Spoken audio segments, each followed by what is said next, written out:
Thank you for joining us this afternoon in the National Gallery, Singapore. My name is Lucas, and I'm one of the organizers of today's program, this curatorial floor talk, which features the co-curators of our exhibition, Fernando Zóbel, Order is Essential, which celebrates the life and legacy of the Philippine-born Spanish artist. So today's program features presentations by curators Felipe Pereda, Manuel Fontán del Junco, and Clarissa Chikiamco. These are followed by a discussion and Q&A moderated by Patrick Flores. We hope today's program gives you a special insight into the international efforts of care and scholarship that have gone towards putting together this exhibition. So this is only the first in a series of programs that we're doing for the exhibition, which includes reading groups, lectures, performances, all of which are meant to give you, our audiences, a greater understanding of this very, very special artist. So look out for more information on our website. So a very brief introduction of today's moderator before I pass the time to him. Patrick Flores is Chief Curator of National Gallery Singapore, and he's also concurrently Professor of Art History and Criticism at the University of the Philippines, Quezon City. So Patrick has curated many exhibitions and published many articles and books, but he's told me not to list any of them. So I will just pass the time to him. Patrick?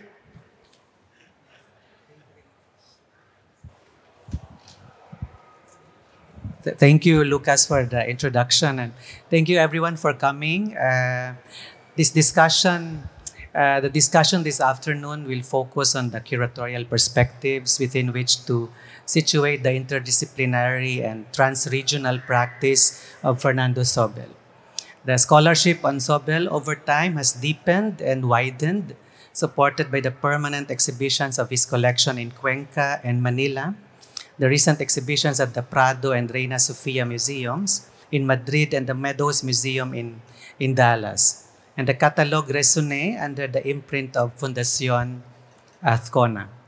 The 2022 exhibition, The Future of the Past, at the Prado, which was restaged at the Ayala Museum, and the current exhibition here at the National Gallery Singapore, Order is Essential, have built on previous efforts to render a fuller, a more robust context of appreciating the work, inspiration, and ramification of Zóbel. This forum will reflect on these gains through the views of three curators who have worked on Zóbel in different capacities and are brought together by the exhibition Order is Essential.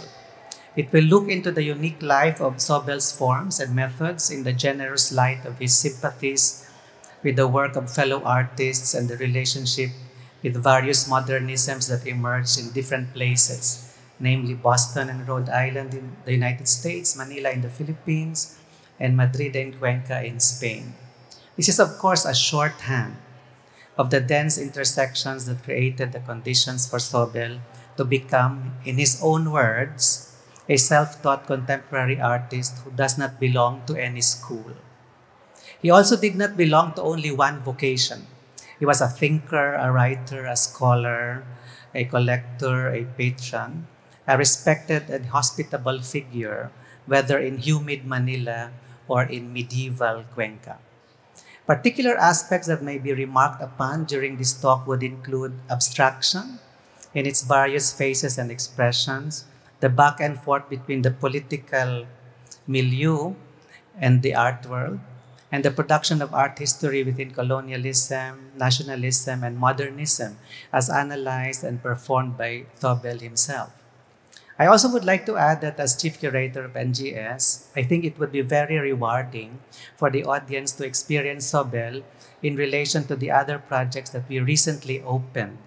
City of Others, for instance, foregrounds the migrant moment in the transformation of global modernism, in which so-called others in the privileged metropolis of Paris co-produced modernity and were not only passive recipients of it. Diplomacy and Desire is like the Zóbel exhibition, a monograph on the Indonesian portraitist Basuki Abdullah, who gifted Singapore with two large allegorical paintings and worked with geopolitical stalwarts of the period in Southeast Asia. Like Zóbel, Basuki worked across geographies and mediated the aesthetics underlying the power of form.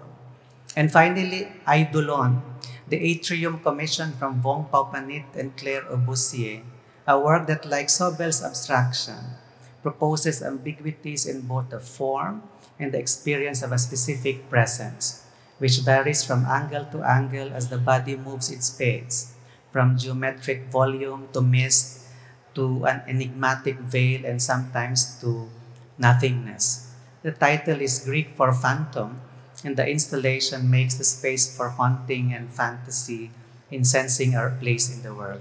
Similar to Zóbel's idea of order is essential, the creative tension between dynamism and rigor, the gesture of the hand, and the premeditation of the mind plays out poetically and philosophically in space. Order is imperative, but essence is finally mere trace or atmosphere, or what Zóbel would say, memory of qualities. So without much delay, I would like to introduce the speakers. Clarissa Chikiamco, Curator, National Gallery, Singapore. Manuel Fontán del Junco, Director of Museums and Exhibitions of the Fundación Juan March in Madrid, Spain, and its 2 museums in Cuenca and Palma de Mallorca. And Felipe Pereda, the Fernando Zóbel de Ayala Professor of Spanish Art at Harvard University. So we begin with Felipe. Okay, thank you, Patrick. So, I don't know if you've all visited the exhibition already. Maybe you have, maybe some of you have not. So what I will try to do is give you some sort of guidelines of how to navigate an exhibition that it is beautiful, complex, but it also represents an artist that was very rich, and I think it's giving us some ideas on how to go into the exhibition will help. Because one of the things that you will see is there, it is you'll see many different media. You will see paintings, you will see drawings, you will see photographs, a very diverse artist, to the extent that sometimes he's been described as a kind of a Renaissance art painter, one that's touching on all possible media, including writing. So, but one of the things that will probably will surprise you the most will be when you look at some of these very large paintings that are all across the exhibition, but particularly in the central galleries. I'm going to go back. Where you will get to see things like what you're seeing now. The painting is called the Icarus, and it's a huge painting, 2 meters long, and it's all of it painting just in white, while it is kind of drawn or painted. I will have to say something about this with this abstract language. And this is a kind of a strikingly original technique of abstract painting, right? And I will say, for what reason? I think on the one hand, the technique is kind of very spontaneous, kind of improvised, as if it had been made in a few minutes. But at the same time, the technique is, or the result, the outcome is very thoughtful, delicate, as if it was being perfectly controlled or calculated. And I think speaks so well to the title of the exhibition. So where are these paintings? In order to dive into these, into these paintings, I will read this in a moment. I think the best thing will be to use the words, what's going on, of the artist himself. And the great thing about Fernando Zóbel is that he wrote a lot. That doesn't mean that in his writings we find the explanation for his paintings, but we do find some kind of a guidelines. Because Zóbel was not only a painter, but he was also a pedagogue. So he did like to teach, and he did teach a lot, particularly when he was back in the Philippines. And these notes that you're seeing, I'm sorry for those of you that are in the back, you might not be seeing much. These are the notes of some classes that he gave in Manila in the late 1950s. And these are it was a course as an introduction to contemporary painting, abstract painting. He will be showing his own work, but the work of others. And this little quote that I'm going to be reading is the first thing that students will have to listen to him when beginning his classes. So it's a good introduction for all of us. And he was telling his students, so you should look at these objects for a sufficient period of time. Less than 10 minutes is hardly adequate. And I have to wonder, do we wonder ourselves, do we ever take as long as 10 minutes on a painting? We don't, right? We have very short attention nowadays. But he was asking the students to stay for at least 10 minutes in front of one painting. And he said, he follows saying, do not look at them passively but actively. Ask yourself questions. What is the artist trying to do? Does this look like anyone else's work? If something disturbs you, what is it? How well has he accomplished what you think he's trying to do? Etc., etc. And by the way, the little drawing on the left, right corner is his own caricature. Fernando Zóbel had a great sense of humor, and he's shown himself teaching to his students in Manila. So let me follow on this on these questions. So how is the painting being made? And the paintings, these, but so many others that you will see in the galleries, are made with a very original technique that he invented himself. They're made and produced with medical syringes. So he throws or projects the pigments on the surface, and then lately he does with small brushes whisk the pigments gently over the surface of the painting. And this is a technique that he invented himself, and that demands a lot of technical skill that he took a very long time to acquire. Sorry.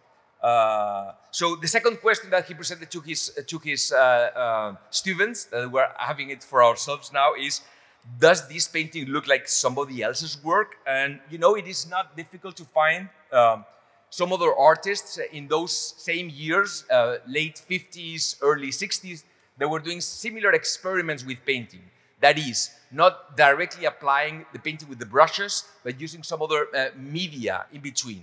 In his case, syringes. In the case of Jackson Pollock, just by throwing or dripping, as he said, the pigments over the surface, right? So there's something kind of similar things that he's doing that other artists were doing at the same time. Of course, Jackson Pollock is the main or best known example of this American school of abstract expressionism,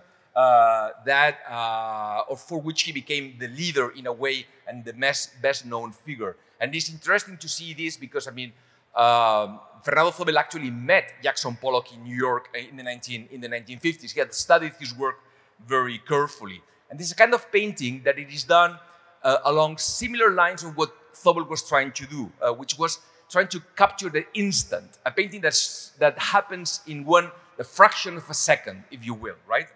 There was an American art critic, his name Harold Rosenberg, that described this kind of painting as the painting of a moment, as if you could capture the moment with your brushes, right? But at the same time, if you look at his paintings, they kind of resonate with what American artists were doing, but at the same time, they're extremely radically different, right? So if I look at at Zóbel's painting as distinct from Jackson Pollock's, you can see here, may look to you like chaotic. They're arbitrarily in the way that they're applied, kind of random distribution of lines and brush strokes. And actually, on the viewer, they raise some sort of an anxiety, right? They don't. They bring some sort of an anxious response from the viewers. If I was to put this in terms of the genres, traditional genres, I would say this is a tragic painting. But if you look at Fernando Zóbel's, it's quite the opposite, right? Instead of chaotic, arbitrarily, random, anxious, or tragic, it is thoughtful. It is introspective, I would say. It is ordered. It is reflective, almost philosophical, if you will. And it is opposite to the tragic painting. It is very lyrical, very poetic, right? So the question is, where did he get this from? So how was he able to enter into this kind of a dialogue with American modernism with such a distinct style? And sorry, because I'm kind of, I don't know where I am. Here I am. So where did he get this from? Well, he got this particularly from studying Asian, Chinese, and Japanese art of the after World War II in the 1950s, particularly the masters of the calligraphic renewal of post-war Asian modernism. And I can think of, for example, of the artists of the Bokunji-kai movement, the people of the ink, that in the 1950s, particularly in Japan, were doing this kind of trying to go back on the roots of their traditional painting in order to approach or respond to American modernism. And the thing that they used the most was to revive ancient calligraphy. And I'm not gonna show you any paintings by the Bokunji-kai moment that he knew so well. He traveled to Japan since the 1950s. But I think this is a better example. It's a work from his own personal collection. And it is from a Japanese artist called Hattori Hiro. And as you can see, it has just one single kanji in the middle, which means ima, which translates for the instant, for the moment, right? So in a stroke, you're both kind of enacting this moment, this instant that is being reproduced on the canvas. So while the American painters were doing these paintings of a moment, as Harold Rosenberg were doing, the Japanese painters were doing this kind of a calligraphy in order to capture the instant in itself, right? So it is kind of a dialogue, but also it is a very different way of approaching similar problems of what I will call the temporality of painting. I know this idea of temporality sounds a little bit pedantic, but this is what I'm trying to mean. So the result is that in Fernando Zóbel's, you have a painting that, what it looks improvised, it is instead perfectly deliberate, perfectly thoughtfully produced, as if he had something of an idea in mind that later is being translated onto the canvas.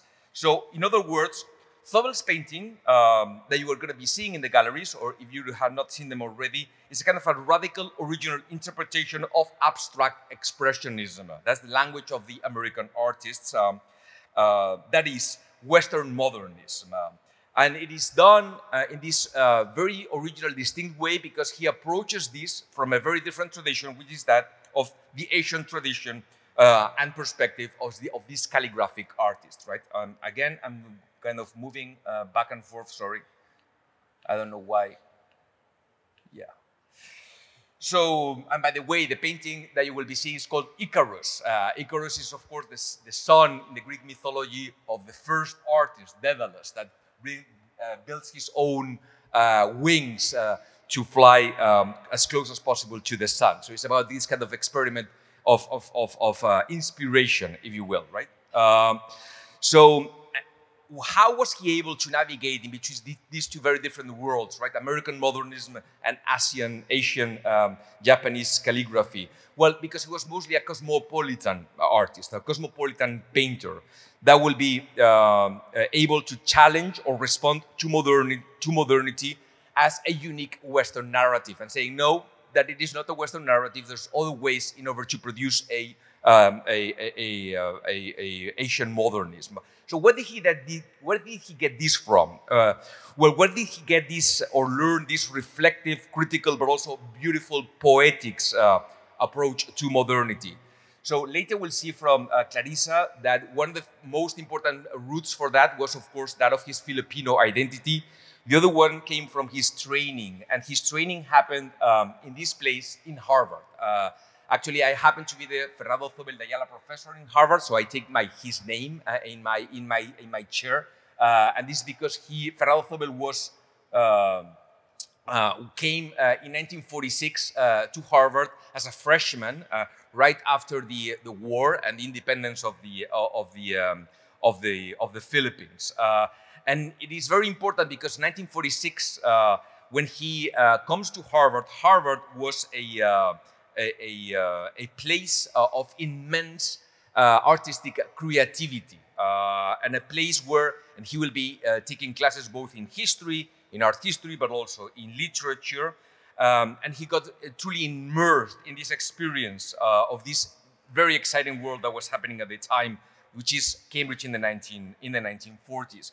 This is that you're looking at is himself, Fernando Zóbel, when at a club of which he became a member, and he did these murals that are still in the club in Cambridge, and that is himself smoking a cigarette in front of this so-called Fox Club.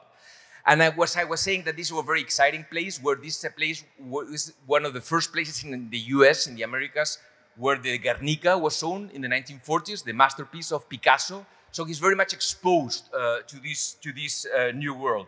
But not only Picasso, one of the things that he gets to see and meet is the great German architect, Walter Gropius, the founder of the Bauhaus, who were the most revolutionary schools in art making during the Weimar Republic, that it is before the World War II. Gropius came to Harvard, and he produced a kind of a revolution, modernizing campus, and he made this and introduced these amazing sculptures, to which Fernando Zóbel, as a student, and in a time in which he had not yet decided that he would become an artist, he's making caricatures, commentaries, trying to engage and understand how does this world, what does this artistic revolution of the avant-garde means to him. So you have on the top left, it is Walter Gropius, the architect himself, the founder of the Bauhaus, climbing up one of the sculptures that he put in the campus. And those to the right are Fernando Zóbel's caricatures of that he's publishing in the local students' alumni bulletin that are distributed across campus. And he does get to do many of the things. And you will go to the exhibition, you see, again, it is very important to notice that you will see huge paintings, but also small drawings. And he begins by drawing mostly. And he does illustrate, for example, he does things like, what you're now looking at is one of his personal assignments from a literature class, how he gets to translate the work of a very famous Spanish playwright and poet, Federico García Lorca, but when he handles back his paper to his professor, it is fully illustrated with these amazing drawings that are, of course, completely inspired by the work of those artists that Walter Gropius is inviting to campus. And he does get to take classes in art history, and he does one thing that you will get to see a lot of this in the exhibition, which is to go to class, and I'm sure that this has happened to maybe to some of you when taking a class in something that is related to the arts. You don't only listen to what's being said, but you also, take notes, make little sketches or drawings. So that's how the way he starts to learn how to draw, by copying the works of others. Of course, at the time, the technology was very rudimentary. There were these big slides that you will see also in the exhibition. And those to the right are his own notes taken from class, filled with these little drawings that you can see. And this is the amazing way in which he gets to be introduced into the arts, by trying to 2 minutes. I am almost done. By trying to understand the spirit or the sense of the work of the old masters. So these, for example, when you go to exhibition, you will see to the right his own abstract paintings, and maybe you might see some things like the one to the left, which is a painter by an old master. In this case, it's a painter by a Venetian artist of the Renaissance. His name is Lorenzo Lotto. And you might make a mistake to look one and the other and not put them into relation. And actually, they are a dialogue, or what he called a conversation. So in between the painting to the left and the painting to the right, it is happening this visual or artistic conversation. So let me move now back to the text study with which I introduced you the way that we have to see his paintings, right? First of all, look at them for at least 10 minutes and try to find a connection between them. So what you see here is that in between one and the other, Fernando Zóbel has produced lots of little sketches in which he's trying to capture kind of the essence, the spirit of the painting. So actually, if you look at the painting to the left, it is this little Cupid, an angel, and it's this cascade of flowers that they're falling from the sky onto the bosom of the reclining Venus. But if you look to the painting to the right, there's also a very similar composition with this strong, vertical, white line, right? So actually, one and the other painting, they're the same subject, but being treated with opposite languages.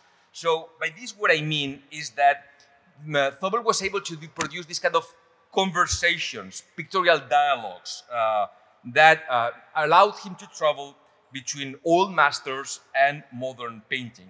And it is funny and interesting that the painting to the left, that in this case he's commenting on, is called The Dream of the Damsel. So it is a dream that he's trying to reproduce visually for us, bringing it back from the past, the 16th century, the Renaissance, to the present. So what is the most characteristic thing of Fernando Zóbel's paintings? Well, I would say that it is the idea of pursuing modernity's dream beyond, on the one hand, the colonial logic that divides the world between a center and a periphery. As I've seen before, he's trying to travel from Asia to the West, trying to relocate the center of modernity, which is not anymore in New York, but happens to be in Southeast Asia. But also, he's trying to walk or travel with his own imagination and pictorial mastery between the past and the present. So the exhibition by Fernando Zóbel is an invitation for all of you to travel both in space, in history, but also in time. So I really hope that you enjoy it. Thank you.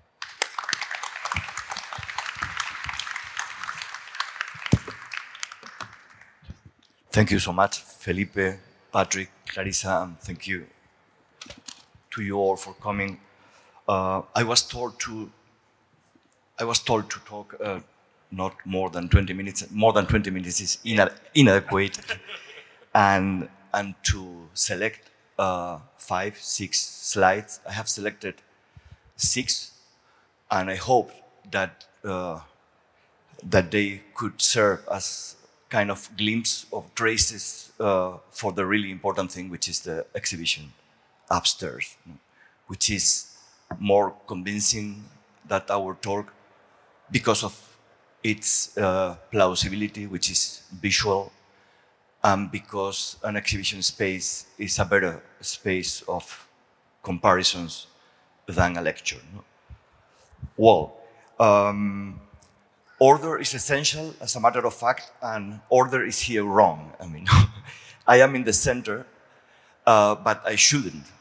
In the center should be Felipe, who was the spiritus rector of the first version of this exhibition at the Prado Museum, and the one that developed this idea that we should take a look on Zóbel in the axis of time, as someone that didn't find a contradiction to make the new having a conversation with the past. So, and then perhaps here in the center should be also the people, April Tijam is there, who restage and make a second version of the show in Manila. People that has helped us Spaniards to see how important, how decisive, how primordial was the fact that Zóbel was born in the Philippines, that lived there, taught there, and was an artist among other artists in his birthplace. No?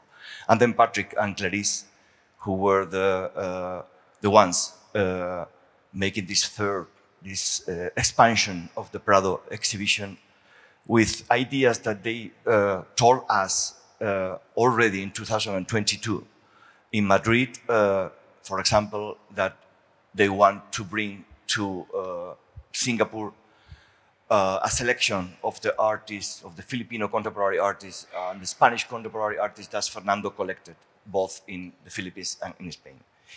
So, axis of time, axis of space. No? I wanted to begin with perhaps a tremendous statement, but I was thinking that perhaps most of the most significant questions that you can make about an artist is the following. His work belongs to the past, or belongs to the present, or belongs to the future. If it belongs to the past, we call them historical. If they belong to the present, if they still belong to the present, we call them living artists. They are alive. His work is alive today, like the Lotto one. And his work belongs to the future, somehow the artist or his work is becoming a classic because it is belonging to the entire axis of time. Well, I think that Zóbel would be included in the future, but what I will try to tell you in these 6 slides is that he already belongs to the future, not only as a painter, but as an artist. And he belongs to the future and to the present, of course, of the context of modern contemporary art in at least 2 countries. My country, Spain, and of course, first, the Philippines.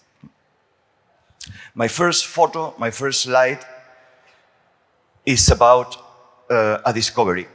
As a matter of fact, I was trying to find in our archives a similar photo like this one, taken from the outside of a gallery, during an opening of a gallery. I didn't find it, and then I brought this one, which is a photo of the Fernando Zóbel exhibition of recent drawings and paintings at the Luz Gallery. I'm seeing the Ada Calao Ledesma in the Luz Gallery in Manila in 1964. The one that I was looking for was a similar photo taken in the Galería Fernando Fe in Madrid in 1959, where Zóbel for the first time discovered the works of the Spanish abstract artists of the 50s and 60s. And from this point, from this moment, he was, I would say, the first believer in the value and the quality and the significance of Spanish abstract art of the 50s and 60s. No? And let me add that this judgment by Zóbel is very valuable. It was not, I don't know, the judgment of a professor in art history, a Spanish professor for art history, perhaps specialized, or a critic specialized in the artists of the generation. He was one that has already judged and visited and known directly the work of the entire American abstract expressionists, French, Italian, and German informel, and who has had a small talk with Mark Rothko, and has had dinner with Jackson Pollock in Alfonso Osorio's home. No? As he went there to pick up the St. Thomas of Aquin painting in the exhibition. No? So he was a believer, and he was a believer in the value and the quality of Philippine and Spanish contemporary art. He was the first. My second photo is about materialization, because this is the photo of a materialization of a dream. No? I mean, Zóbel was aware of the quality and value of the Philippine and Spanish artists of the 60s, but he was also very conscious about the fact that they lack on museums. I don't know how many of you has been in Spain, no? But if you go to Madrid, you can have the impression that the Reina Sofia has existed since 1929. I mean, the date of the creation of the MoMA in New York. It was not. I mean, it was created in 1985. No. So Zóbel came to Spain. Zóbel came back from Harvard to the Philippines because he was not only a painter, a bohemian painter, but also a very responsible family member and a manager, and he see as a duty that he have to work for the family business, and he spent 10 years working as a manager and also as an artist, but he was aware that there were no museums in the country. So usually artists, when they find that there is not infrastructure for his work, usually they complain. But sometimes some artists make things, no? And sometimes they made artist spaces or museums. And Zóbel decided, first, having collecting, to create these 2 museums. A part of this collection is now visible in our exhibition. Well, this is the photo of the July the 1st of 1966, when the Museo de Arte Abstracto Español in Cuenca was created 25, 30 years before our National Gallery of Spain, of modern art in Spain, which is the Reina Sofia, no? In a country without museums. So this is the materialization of a dream of someone that thought that if you don't have museums, you don't have really a context of contemporary art.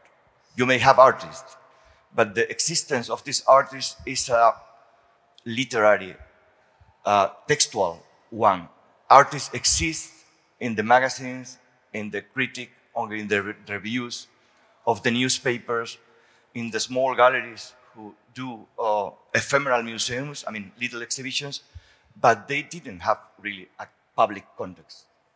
This is the meaning of the creation of this museum, and this was also the meaning for the Philippines of the creation of the Ateneo Art Gallery in 1960s. And it was an artist-run space. There is a book very interesting by a couple of scholars, Italian scholars, Maurizio Nanucci, called Artist-Run Spaces. And if you have a look on this, you can see that artist-run spaces were mostly invented in the 70s as a reaction to the fact that a lot of artists thought that the modern museum was not the best space to exhibit, to present modern or contemporary art. They were created mostly in the 70s as a reaction, as a critical reaction to the existence of these museums.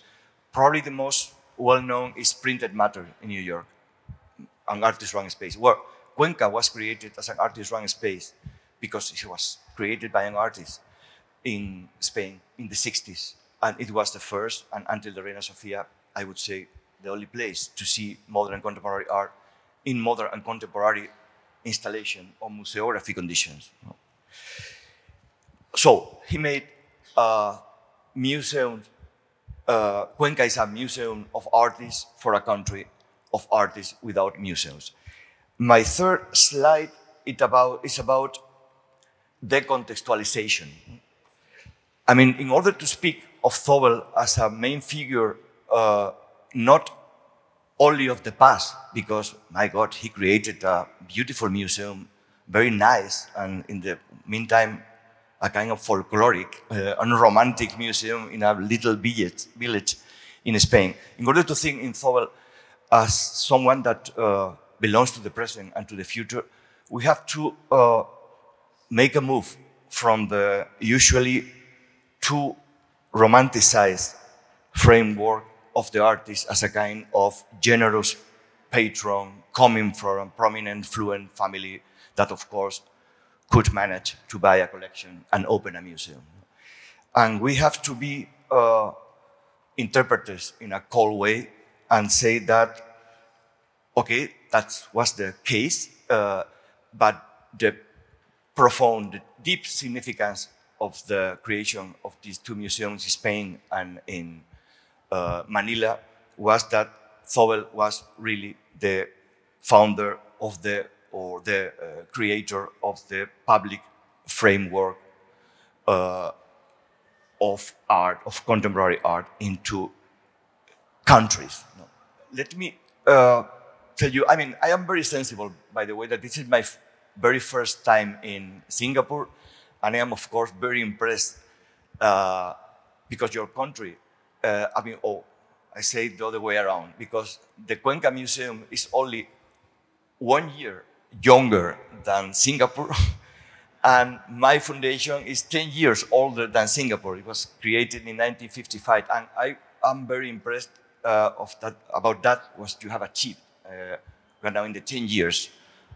I'm seeing there Eugene Tang, 10 years of the National Gallery, which is a very impressive thing for me, because I come from a country which is not young. Of course, Singapore is older if you think in terms of civilization and culture, but as a modern state, Spain is older, but our institutions devoted to modern and contemporary art were invented in the 80s, late 90s, or even in this 21st century. To give a glimpse of what I am telling you, I mean, the first Marcel Duchamp exhibition in my country was organized in 1984. 20 years in advance, Zóbel created a museum for modern and contemporary art in the same country. Well, my next and fourth slide is about dancing. It's about dancing with Zóbel in the present of in the future. This is a photo coming from. Oh my God! This is a photo coming from one of the Harvard magazines, and it is really. I mean, for me, it's a kind of sign of what we all in this mutual, common curatorial effort have been doing in those years. I mean, to make Zóbel dance with the present and the future and not just with the past. Of course, with the past as a painter. But the point is that the main vocation of Zóbel was that he considered himself essentially a painter, but sometimes people manage, it's not the case of most of all of us, but sometimes some people manage to have many lives. And Zóbel has many lives. He has had a life as a painter, and you can see in his, I would say, in a very completely way, his life as a painter in the exhibition. But he has also had a life as an artist, taking the word artist, which comes from the Latin arts, which comes from the Greek techne, as making. He was a maker. I mean, and because he was a maker, he managed to make these two museums. Well, and this dance with the present and the future, believe me, is something that is miraculously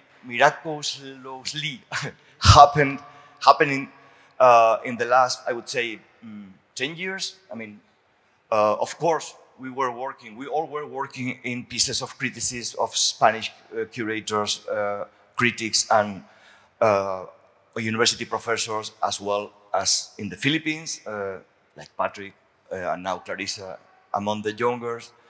But this dance with Zóbel as a significant artist for the present and the future, I think that began when a kind of alignment of the cosmos were produced, and the Catalog Raisonné came, and the exhibition about Zóbel, curated by Guillermo Paneque, who is there taking photos without telling us, curated with Dita Samson in the Venice Biennale in 2017, organized by, supported by Ayala.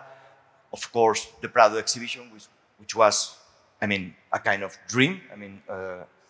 And then the Manila show, and then the National Gallery Singapore show. My last two slides are one about the building. We are in a beautiful building, and the Cuenca Museum is a beautiful building. But please, don't forget, the most important thing is not the building, it's the inside of the building.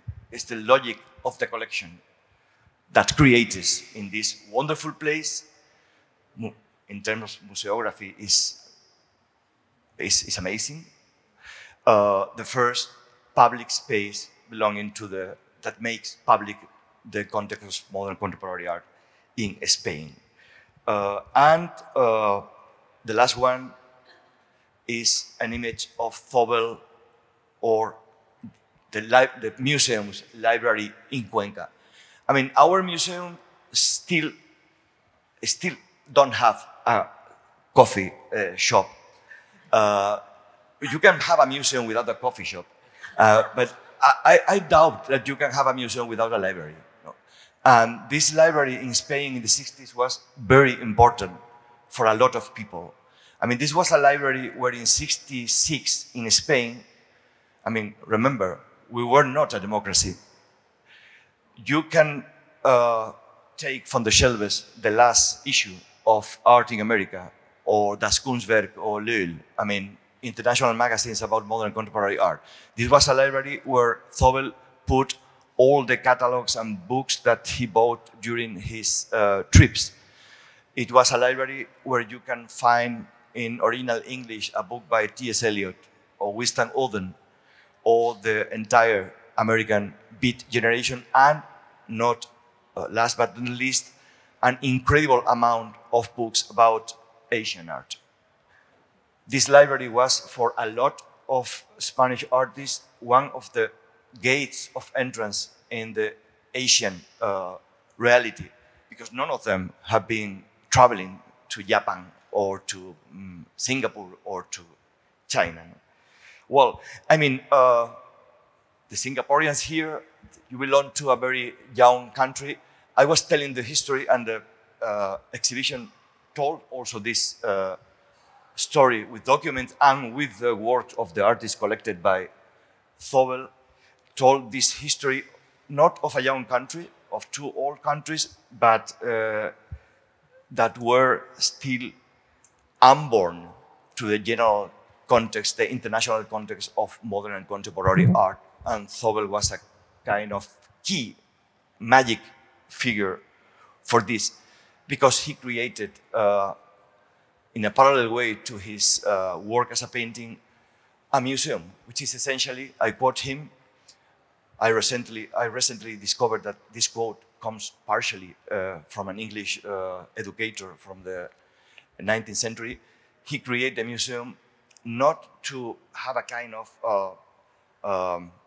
accompanying phenomenon to a coffee shop or to make spectacular shows or show business, for that matter. They make the museum just to learn people to see. Thank you.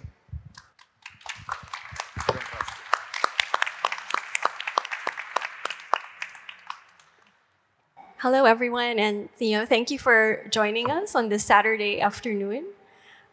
Before I start on my section of the talk, I would also like to thank the Calo Ledesma Foundation, represented there by Adam Mabilangan, former president, and Nana Ozaita, the current president. So the Calo Ledesma Foundation is a very important partner for National Gallery Singapore, I think, even before we opened. And quite precious to this foundation is the legacy of Purita Calo Ledesma, who is the founder of the Art Association of the Philippines, and who interviewed Zóbel as part of her master's thesis, which we have on display in the exhibition. So Purita Calo Ledesma very meticulously archived all the art activities that were happening in the Philippines from the late 1940s to the early 2000s. So these are scrapbooks that have been digitized, and they provide a lot of source of information on Philippine art history. So most of my images today are coming from these scrapbooks. Yeah, thank you.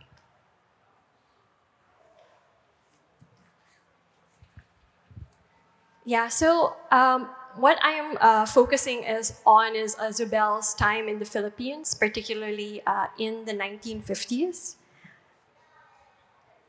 Okay, I think there's a ghost operating these slides. Yes. And we have here some of the articles in the Calo Ledesma archive. So one showing like art in the Philippines in 1956. And you can see it's an article about art in the Philippines, and it's showing a number of the modern artists like Arturo Luz, H.R. Ocampo, Anita Magsaysay-Ho, Vicente Manansala, and of course, Zóbel. So in one of these articles in the 1950s, just to preface that, after his time at Harvard University, Zóbel returned to the Philippines in the 1950s, which was really an exciting time to be part of Philippine art.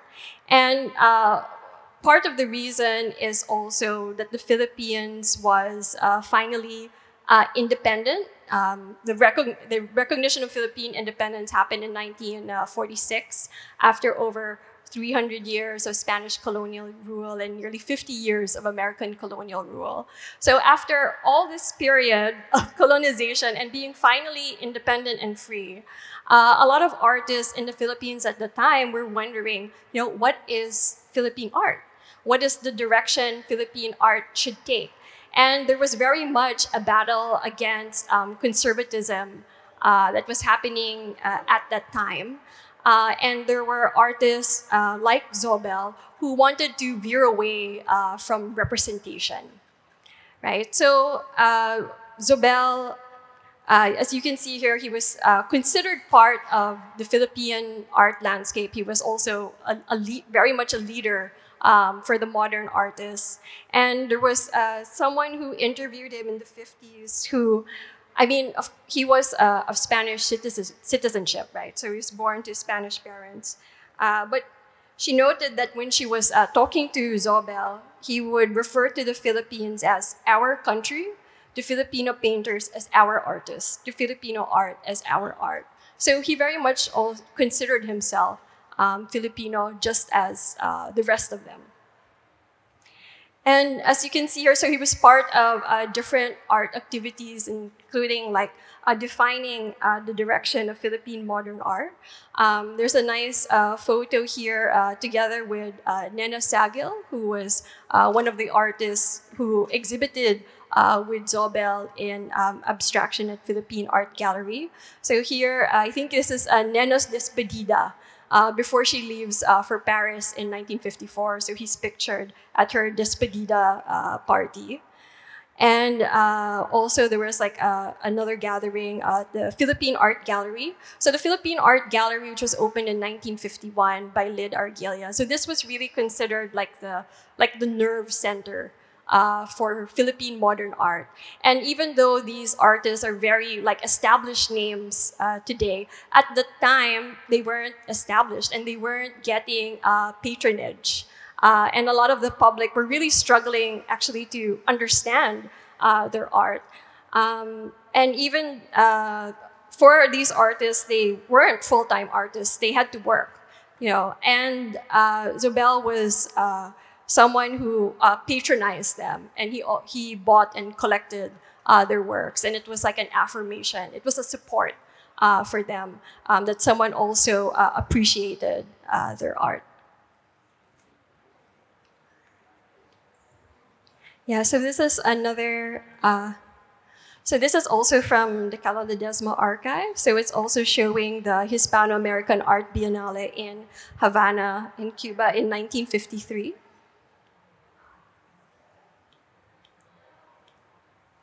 Yeah, so he was among the group of artists that was representing the Philippines. But less than 10 years later, he would also represent Spain in the Spanish Biennale, in the Venice Biennale in 1962. So he was also considered a part of the local artists in the Philippines.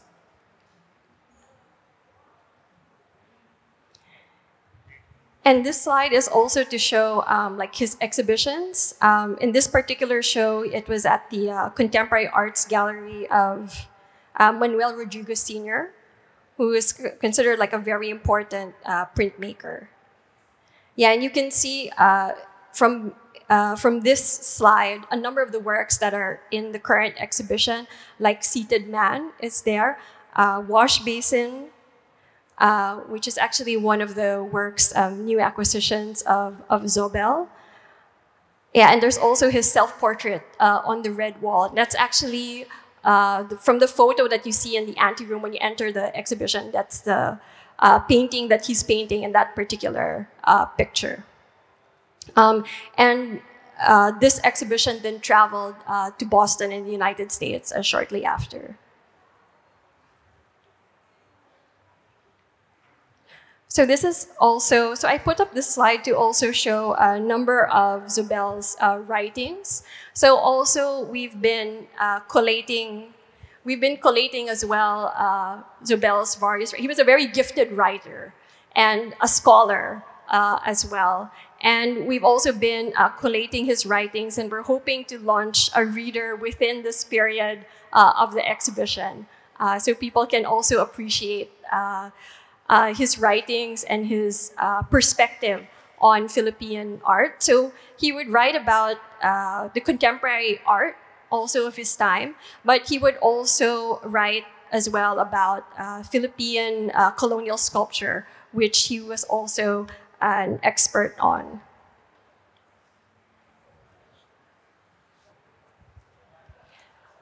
Yeah, so in this particular slide, which shows the winners from the Art Association of the Philippines semi-annual exhibition from 1953. So you can see Zobel's Coroza there, which won first prize in the modern category. And so it remarks that there was like a growing modernism in this exhibition.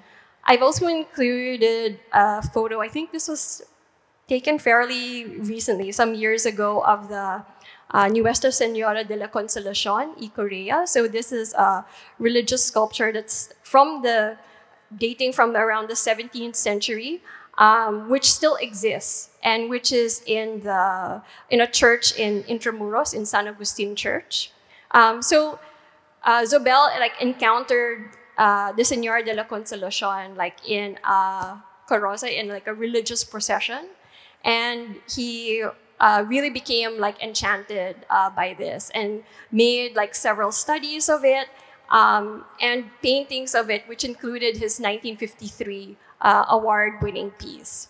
And you can also see his interest also translated into a mural that he did. It was a collaboration. So he did his friend Leandro Locsin, who would later become a national artist for architecture, built this chapel at University of the Philippines, Diliman, and Zobel did a mural on the exterior.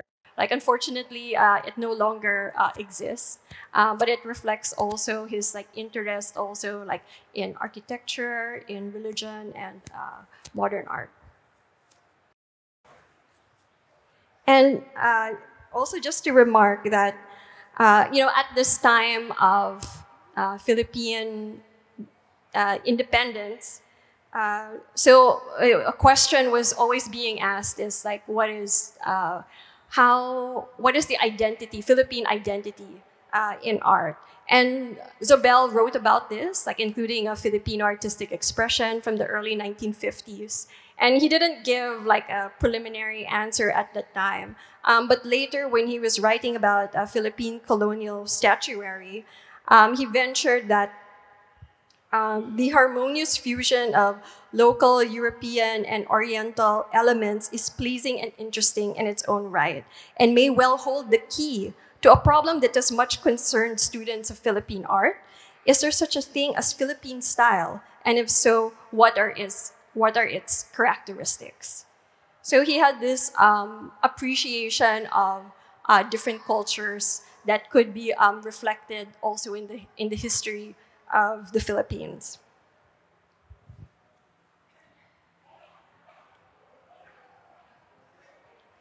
So a special focus for this Singapore exhibition is a landmark show on abstraction. It's the 1953 first non-objective art exhibition in the Philippines that was held at the Philippine Art Gallery. A number of artists participated who believed in abstraction, including Zobel. So he had the highest number of entries. So there were 28 works. Zobel had the highest number of works with 7, including snappers, which we have on display in the exhibition. And as you can see here on the screen, so I've never actually seen pictures of this legendary exhibition. Most of what I have learned from it is from articles and from a book, a small booklet that was written by Aurelio Alvero, a Philippine poet that was writing under the pseudonym of Magtunggol Asa, which translates into defending hope. But then while I was looking through the Calo Ledesma archives while preparing also for this talk and for the exhibition, I stumbled. It was a fashion shoot. It was a fashion shoot that was held at the Philippine Art Gallery, and it just so happened that it was that particular exhibition that was on. So you can see actually some pictures from that exhibit, including snappers, which is on display up there. So I mean, it's too small to read, but the text says modern dress, modern fashion is similar to modern art with emphasis on form. So it's interesting that they made that analogy. And I just got very excited because I'd never seen pictures of the show. So, but it comes here through fashion pictorial. And Purita didn't miss clipping this out and putting that in her archives. And then also here you see an article that was written about the exhibition. These paintings are non-objective. So at the time, there was a slight nuance between abstraction and non-objective, where abstraction is you can still see some form of representation. You can still see the figure reference that the artist is referring from. But then non-objective was you cannot see the reference at all, right? So they had that slight distinction at that time. But of course now when we say abstraction, we usually mean from then non-objective. So it's showing some works from that particular show, including those by Nena Sagil, H.R. Ocampo, Jose Hoya, and another work by Zóbel from that period.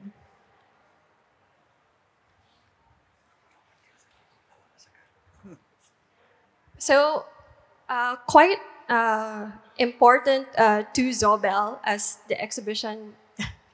I see the timekeeper. The timekeeper, okay.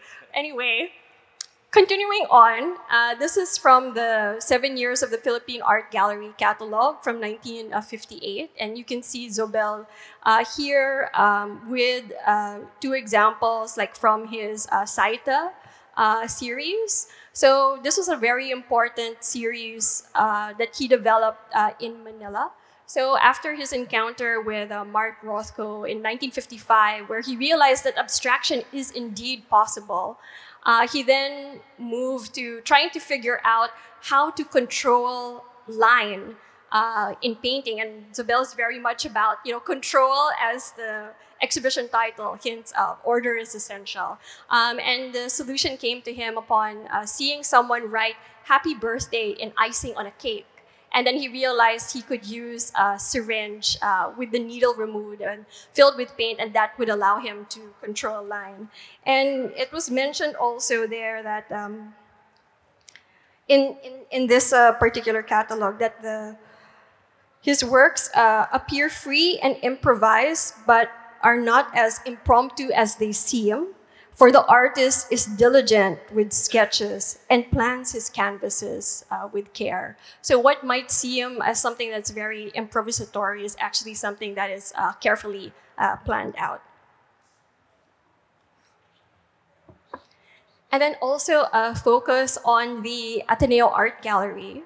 So Zóbel taught at Ateneo de Manila University, and many of his students would actually become real powerhouses in the world of art. This includes the art critics Emmanuel Eric Torres, Leonidas Benessa, Alice Coseteng.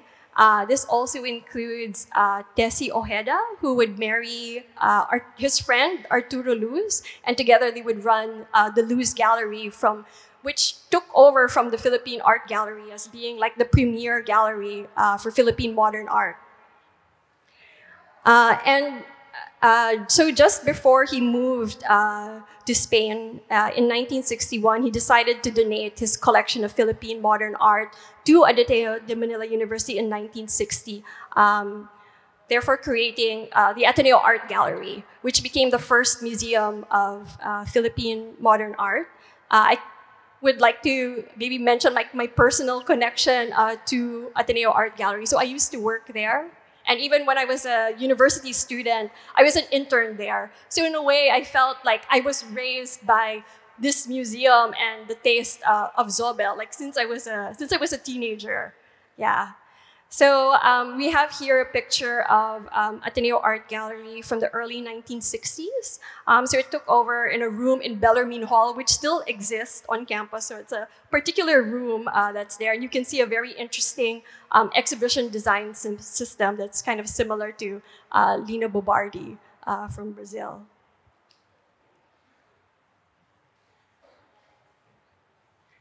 And I think one of the things that Patrick and I would also discuss is like Manila as a cosmopolitan center, right? So in the Philippines, there were actually exhibitions of paintings by other Asian artists, which really hasn't been studied so much yet.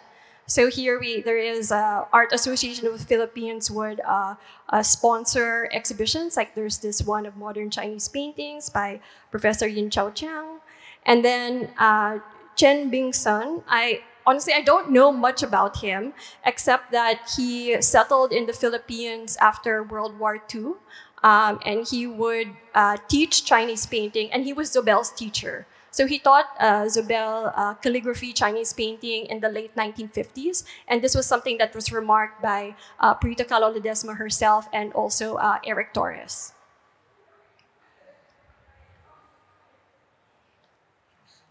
And also there were paintings of Spanish art that was also happening in the Philippines. So not just Chinese, but also Spanish as well. So Zóbel wrote this on 5 paintings by 4 Spanish painters when it was shown as part of an Art Association of the Philippines exhibition that happened in 1956.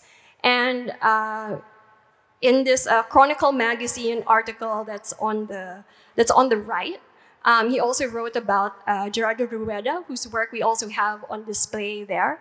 And Rueda showed at the Luz Gallery in 1964. So this article, which we found at the Lopez Museum library, it was like an article that it also mentions like after Zóbel had an exhibition, then there were 3 major artists that had shows. So Hoya was one, then there was Rueda, and then there's a third one, I can't remember the name. And there were articles on each of these artists' solo exhibitions. And Zóbel wrote on Rueda. There was also, I believe, an exhibition of Spanish art at the Ateneo Art Gallery in 1963. So it's also like positioning Manila as a cosmopolitan center. And then also Alfonso Osorio, whose works you also see in this exhibition. So Osorio was like a distant relative of Zóbel. And also in many ways, they were quite similar. So Osorio also had roots in the Philippines. He stayed in the Philippines, I think, until he was about 8 years old. And then he also studied at Harvard University, also at Rhode Island, very similar to Zóbel, and was also a patron of other artists, which included Pollock. And Zóbel himself was also a patron as well. So they exchanged a number of letters. And this one was quite befuddling me for a while. So while also looking through the archives, reading Zóbel's writings, I realized that there was an exhibition of Osorio's works in the Philippines around 1954, if I'm not mistaken. And this was an introduction of Osorio to the Philippine public because they knew that he had done what is called like the Church of the Angry Christ. It's a huge mural that's done in a church in Negros, towards the south of the Philippines. But they didn't know much about who is the artist behind this. And Osorio, who was already based in the US at the time, sent 3 works. And Zóbel wrote about them. And he mentioned that he sent 3 dazzling, technically breathtaking, absolutely difficult works to this show. So it was a show at the Art Association of the Philippines. And I was wondering what happened to those 3 works. Where are they? And I realized actually, and this was just a few days ago, okay? Actually, Ateneo Art Gallery has one. So Zóbel actually bought one of the works from that particular Art Association of the Philippines exhibition and then donated it to Ateneo Art Gallery.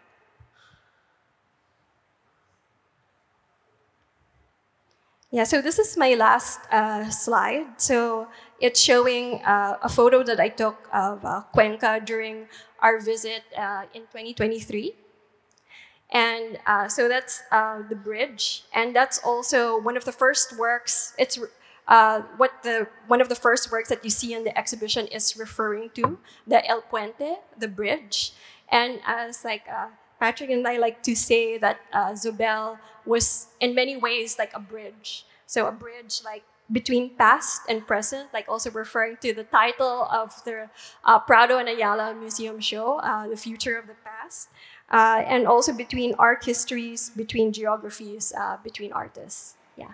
So I'd like to end there. Thank you.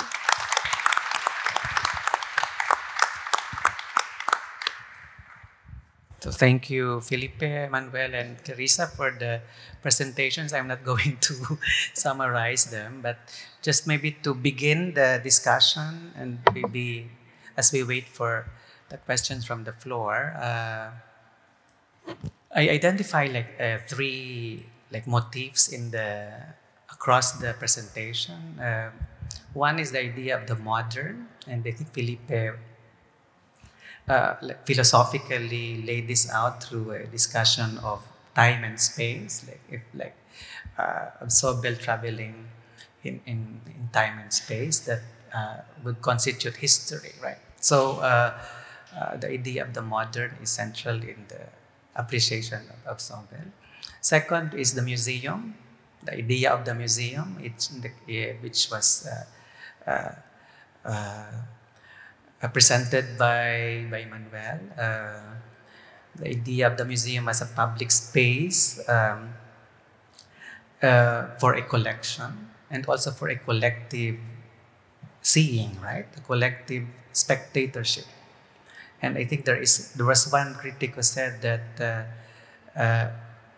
it was through the museum in Cuenca in which the Spanish art history could appreciate modernity itself through the museum of Zóbel. So the museology here becomes a quite central basis for art history and the theory of the modern.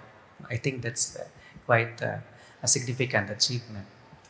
And then the third M, because I was like, trying to gather some M words. So the modern, the museum, and then finally Manila.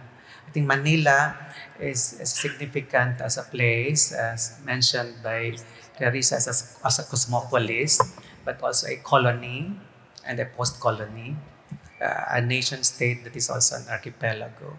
So I think it is in Manila that we see Zóbel, how Zóbel gets entangled in these quite complex issues of political and economic history, also because of his family. So there is a question of class and also of the production of a particular taste. So I think while we are not reducing Zóbel to these categories, I think it should also be part of the account, right?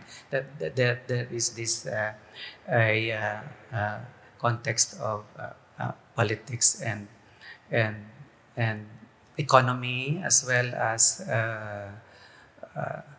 certain privileges, right, of a particular category of person. So I think the idea of the modern, the museum, and of Manila would also thicken our idea of our notion of Zóbel as a maker.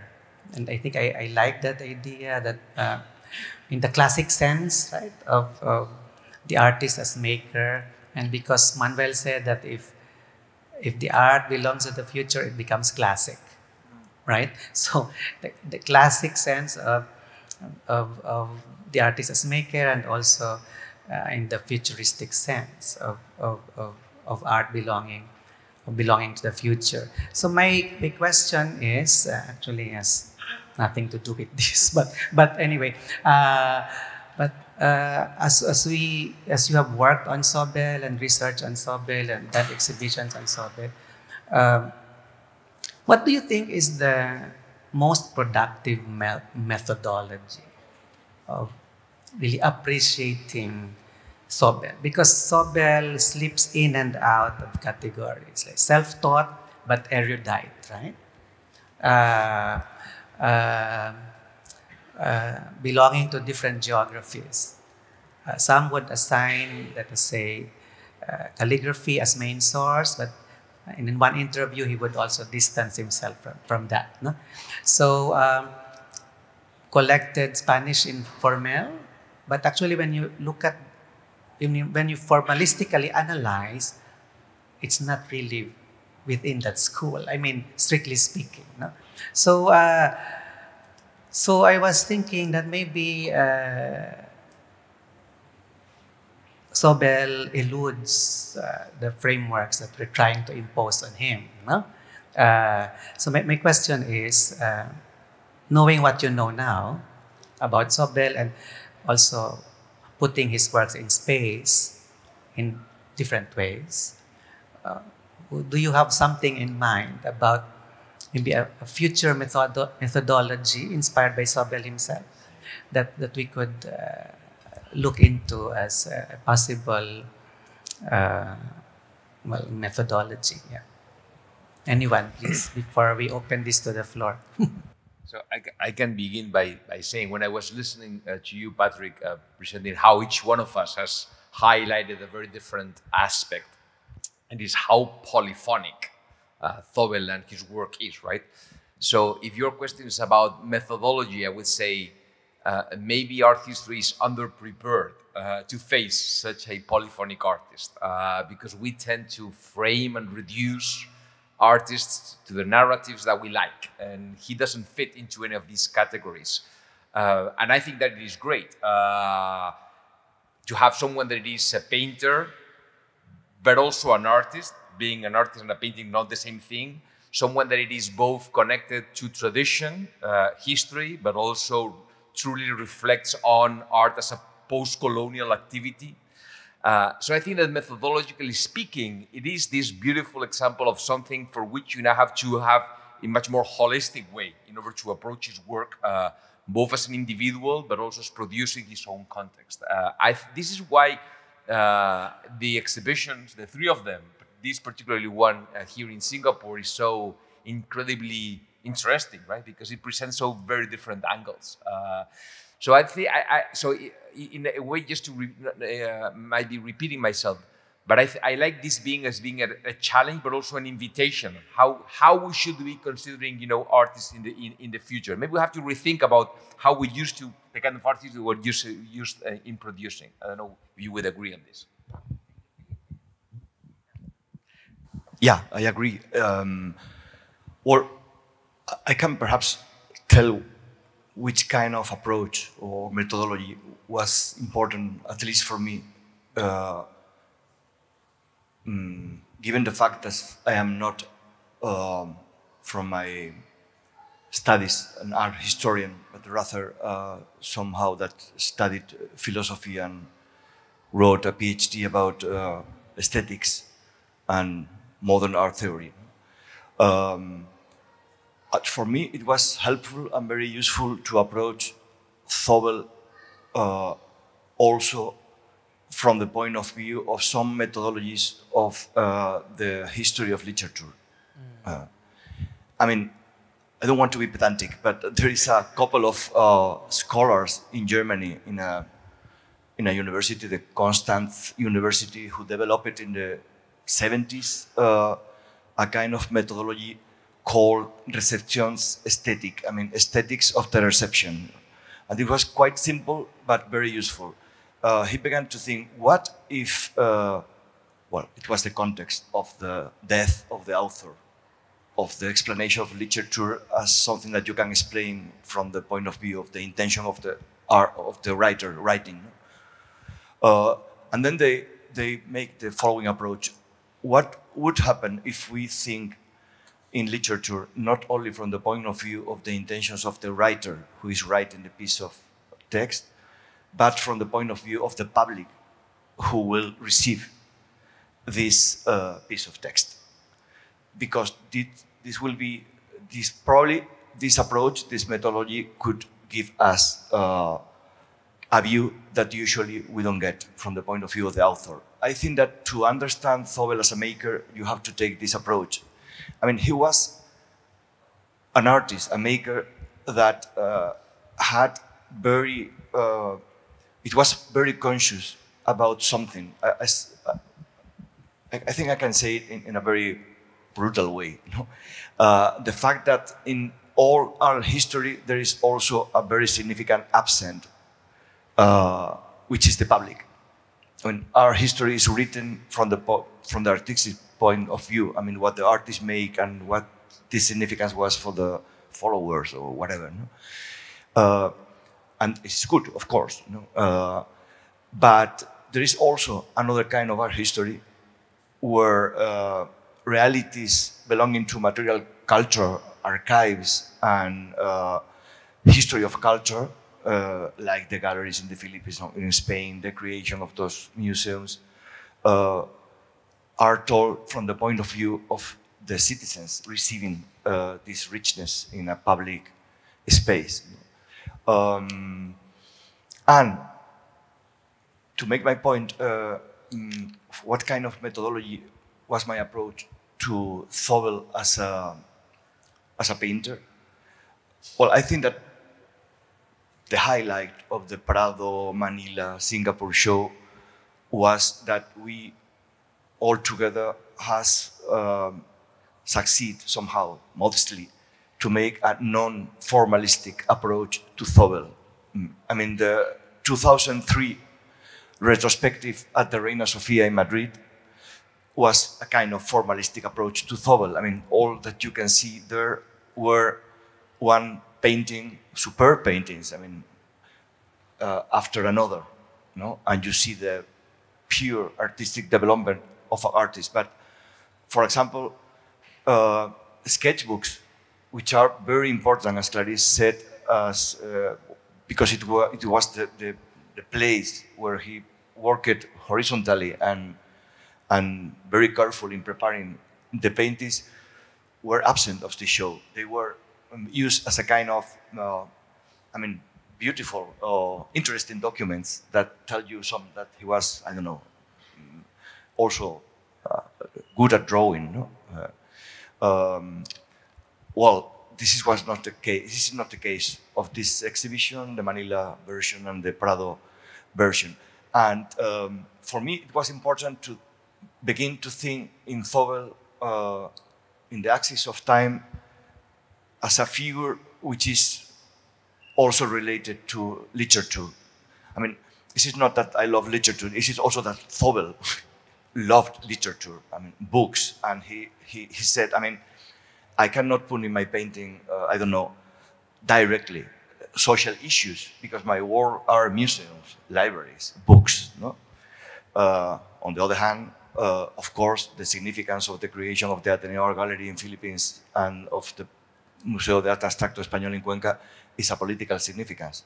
It's a gesture of that what we nowadays, not at the time, we call political or educational politics. No?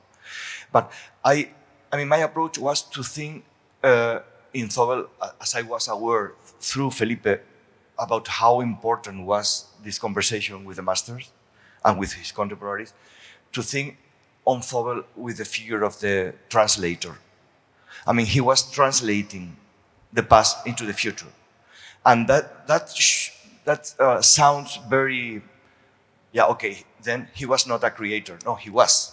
I mean, and he was a creator in the deep sense of the word, because he thought with Borges, and this is a classic of our history, that you cannot imagine the radical new. I mean, the new is always a kind of reframing, of revival of things that were old, and someone suddenly put it as a new thing.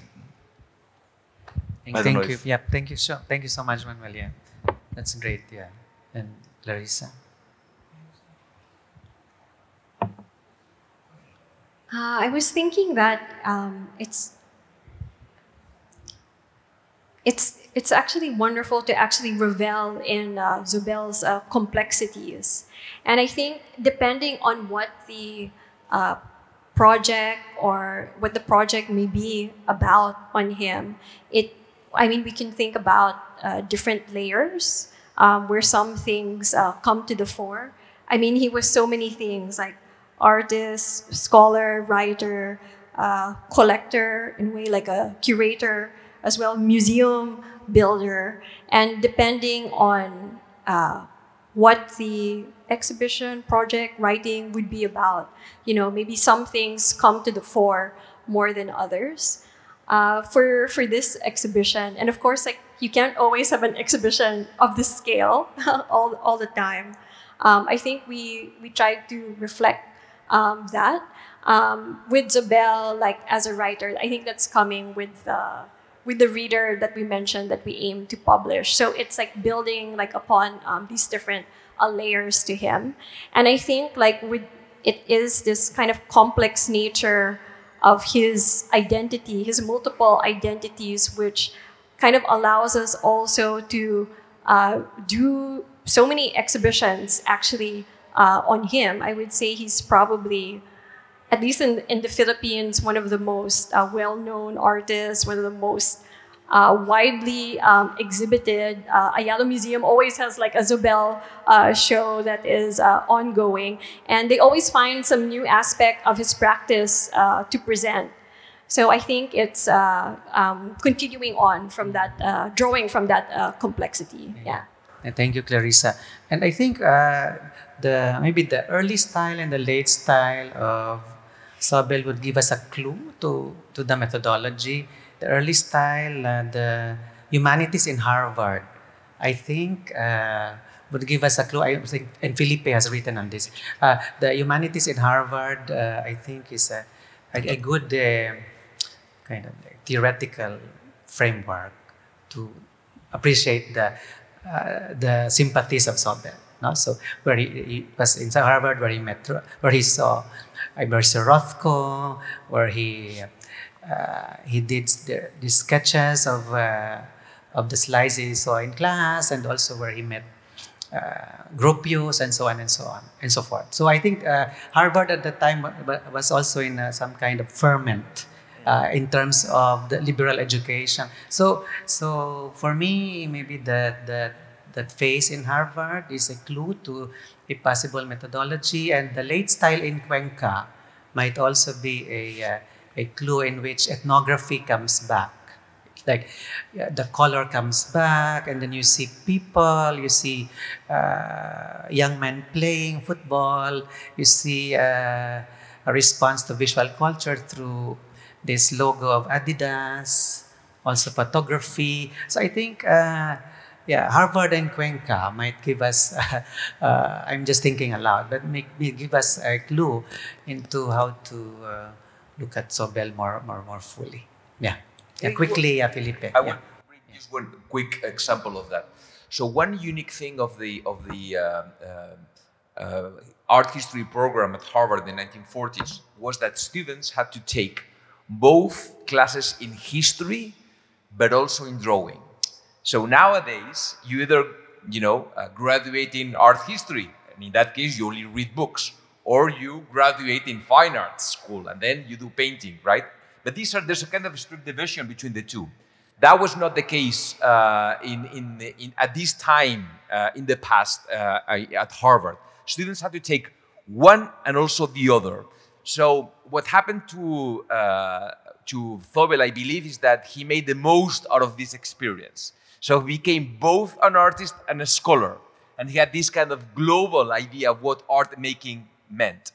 That's gone, so we don't do that anymore, unfortunately. But I think it's a beautiful lesson to keep in mind. What does it happen when an artist crosses the frontier between thinking or writing and making, right? And I think that's something that it is to think about what we've lost and what could be recovered in a way. Thank you. I think we have time for some questions. No?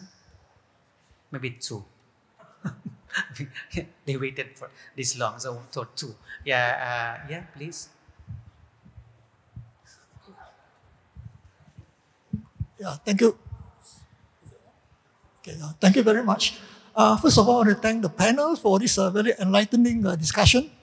I find it very interesting because I have seen Zóbel works many times, but to be honest, I don't really understand his work until when I saw the show in the Ayala show and both the NGS show, and I find it very, very educational.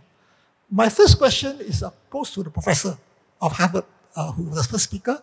And you mentioned, you made a comparison between Zóbel's work and Polak. And they both did away with the brush. And in the case of Zóbel, he was a very orderly painter. In other words, when you look at his sketches, he more or less know that you right to the end, he knew what will come out on the canvas.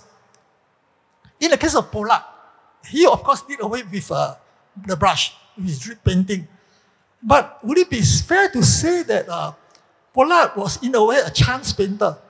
Because when you start dripping, you don't know what will come out at the end. But in the case of Zóbel, you more or less know that what will come out at the end. My second question is to Clarissa.